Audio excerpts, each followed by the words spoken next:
ጀነት መግባት የሚፈልግ ብቻ ያዳምጥ። ጀነትን አብረዋችሁ መግባት ለምትፈልጓቸው ወዳጆቻችሁ ሼር ወይም ሜንሽን አድርጓቸው። ወደ ጀነት የሚያዳርሱ በጣም ብዙ መልካም ሥራዎች አሉ። ከነዛ ውስጥ በአላህ ፍቃድ 19 መንገዶችን እነግራችኋለሁ።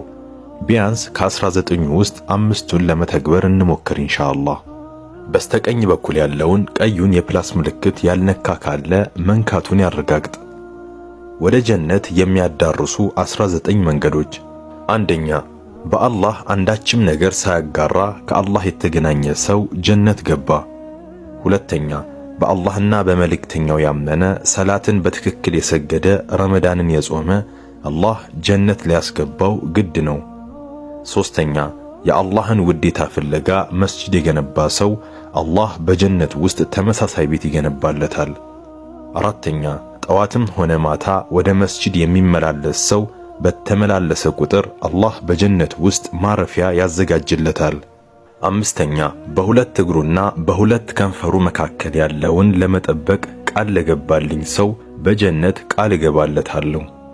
ስድስተኛ፣ በቀንና ሌሊት ውስጥ 12 ረካዓዎችን ሱና የሰገደ ሰው በእነሱ ምክንያት በጀነት ውስጥ ቤት ይገነባለታል። ሰባተኛ፣ ዕውቀት ፍለጋ መንገድ የገባ ሰው በዚያው ምክንያት አላህ ወደ ጀነት መንገድ ያገራለታል። ስምንተኛ፣ አንድ ሰው ውዱን አሳምሮ አድርጎ በሙሉ ሐሳቡን አሰባስቦ 2 ረካዓዎችን አይሰግድም ጀነት የጸናችለት ቢሆን እንጂ። ዘጠነኛ፣ አላህን በጌትነት እስልምናን በሃይማኖትነት ሙሐመድን ሰለላሁ ዐለይሂ ወሰለም በነብይነት ወደድኩ ብሎ ከልቡ ያለና በተግባር የፈጸመ ሰው ጀነት ጸናችለት። አስረኛ፣ የመጨረሻው ቃሉ ላኢላሃ ኢላላህ የሆነ ሰው ጀነት ገባ። 11ኛ፣ ለአላህ 99 ስሞች አሉት ለ100 አንድ ሲቀር እነርሱን ጠንቅቆ ያወቃቸው ጀነት ገባ። 12ኛ፣ ተቀባይነት ያገኘ ሐጅ ምንዳው ጀነት ብቻ ነው። 13ኛ፣ እኔና የቲምን የሚንከባከብ ሰው ጀነት ውስጥ እንዲህ ነን። 14ኛ፣ ሰላምታን ያበዛ የተቸገረን ያበላ ሰዎች በተኙበት የሌሊት ሰላት የሰገደ ጀነትን በሰላም ይገባል።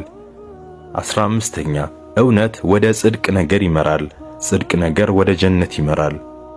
16ኛ፣ በሽተኛን የጠየቀ ወይም ወንድሙን የጎበኘ አማርክ አካሄድህም ምንኛ ማረ ከጀነት ማረፊያ ተዘጋጀልህ በማለት ተጣሪ ይጠራዋል። 17ኛ፣ ሰዎችን በብዛት ጀነት የሚያስገባው የአላህ ፍራቻና መልካም ስነ ምግባር ነው። 18ኛ